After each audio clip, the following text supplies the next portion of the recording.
মজার একটা ঘটনা খেয়াল করে শুনবেন। কাবা ঘরের পুনর্নির্মাণ হবে। এখন কাবা ঘরের নির্মাণ শেষ, ওই হাজর আসাদ পাথর নিয়ে এটার কর্নারের মধ্যে সেট করা হবে।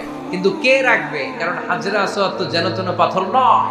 মক্কার 4 নেতা বলে এই সম্মান আমরা হাতছাড়া করতে চাই না, কেউ এই পাথরে হাত দিতে পারবে না, কেউ মীমাংসায় যেতে পারে না। এক মুরব্বী বলে, থাক আজকের জন্য এখানেই সবার মুলতবি, আগামী দিনে এই মসজিদুল হারামের দরজা দিয়ে প্রথম যে ঢুকবে সে সিদ্ধান্ত দিবে।